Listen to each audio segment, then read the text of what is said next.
الله وعلى آلك وأصحابك يا سيدي يا مقيم الله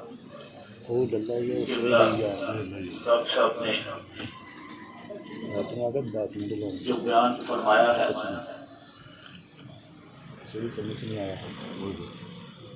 اگر ہم اس کے ایک ایک لفظ کو یاد رکھیں تو انشاءاللہ ہماری زندگی جو ہے وہ آسان بھی ہو جائے گی اور اللہ تعالیٰ کی رضا کے مطابق ہماری زندگی ہوگی۔ اللہ تعالیٰ نے اس کائنات کو تخلیق کیا اور انسان کو اپنا خلیفہ بنا کے زمین پہ اس کی تخلیق کی، اور پھر اللہ تعالیٰ نے لوح محفوظ بھی اس کا بھی قیام عمل میں لائے۔ اب دیکھیں وہ جو لوح محفوظ ہے اس میں ہم پوری جو کائنات ہے اس کے لمحہ کے جو اعمال ہیں اس میں درج ہوتے ہیں۔ جب روز محشر ہوگا تو وہ سب جو نامہ اعمال ہے وہ سامنے آ جائے گا۔ اگر تو ہم نے اپنی زندگی اللہ تعالیٰ کی بندگی اور حضور صلی اللہ علیہ وسلم کی اطاعت میں گزاری تو ہمارے دائیں ہاتھ میں ہمارا نامہ اعمال ہوگا، اور اگر ہم انہی دنیا کی لذتوں میں کھوئے رہے، اللہ تعالیٰ کی ہر نعمت کو ہم نے یاد نہیں کیا تو پھر وہ زندگی جو ہے اس کا جو حساب کتاب جو ہماری زندگی کا وہ ہمارے بائیں ہاتھ میں دے دے۔ اور اللہ تعالیٰ فرماتا ہے سورہ یاسین میں وَامْتَازُوا الْيَوْمَ أَيُّهَا الْمُجْرِمُونَ،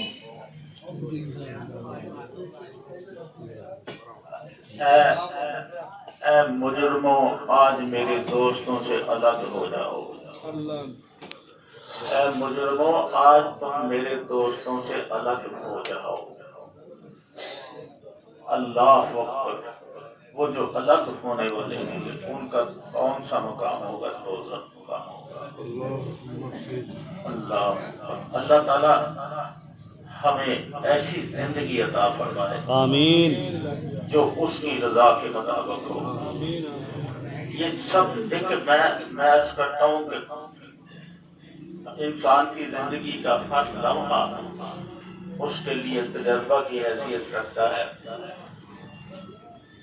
میرا آپریشن ہو رہا تھا، بیٹے یہ نذیر صاحب کو پتہ چل گیا تھا اور عارف صاحب یہ اس وقت تک باہر دروازے میں ہی کھڑے رہے کہ اللہ تعالیٰ کو خیر کی خبر عطا فرمائے آمین۔ تاخیر ہوئی تو میرے دوست عارف صاحب ان کے چونکہ بھتیجے ڈاکٹر ہیں، انہوں نے کہا کہ آپریشن تو معمولی ہے لیکن یہ بڑی تاخیر ہو گئی ہے، تو انہوں نے کہا کوئی نہ کوئی ایسی پیچیدگی ہو گئی ہوگی جس وجہ سے ان کو اس کی طرح ابھی تک باہر نہیں لے کے آئی۔ تو وہ عارف صاحب کی آنکھوں میں آنسو تھے اس وقت، اور بیٹے بھی اسی انتظار میں تھے کہ اللہ تعالیٰ یہ ہے کہ اللہ تعالیٰ نے اولاد دی، دوست دی، یہ سب نعمتیں ہیں۔ مخلص دوست، پیار کرنے والے دوست۔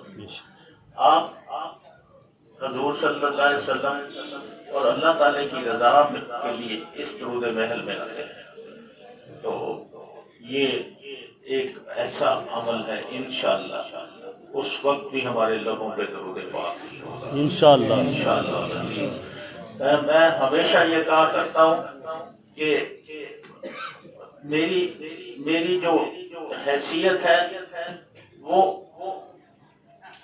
اس غملی والے کے صدقے میں جس نے ہمیں درود پڑھنا سکھا دیا. سبحان اللہ.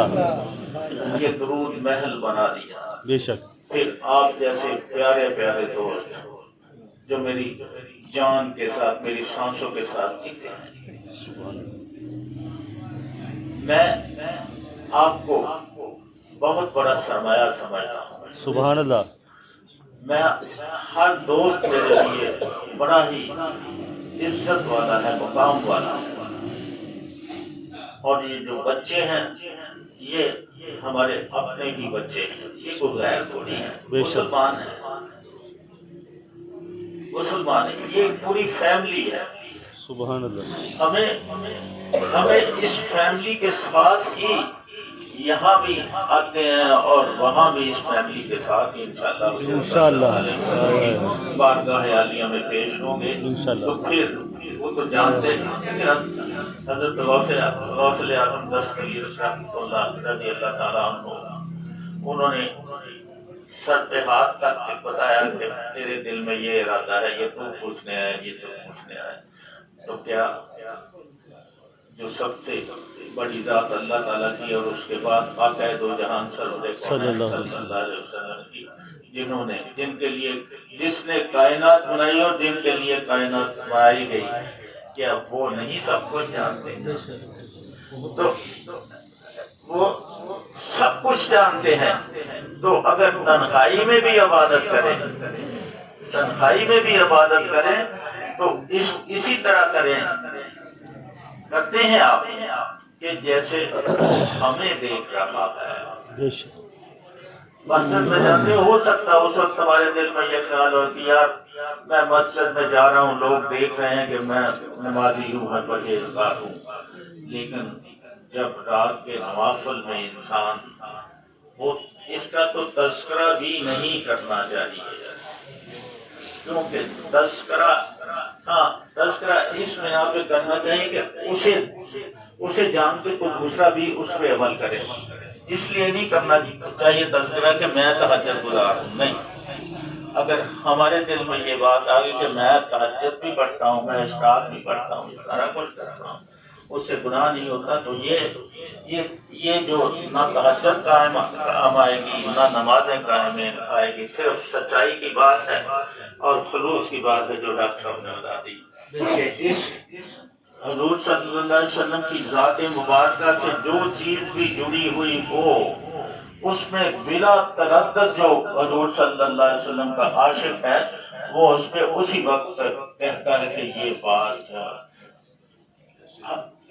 بات ہر حالت میں سچ ہے. بے شک بے شک. اس میں انسان کے دل میں وسوسہ بھی نہیں آنا چاہیے. یہ بات جو دوسرے مسلک کے کہتے ہیں نا کہ یہ حدیث کمزور ہے، یہ حدیث کمزور ہے.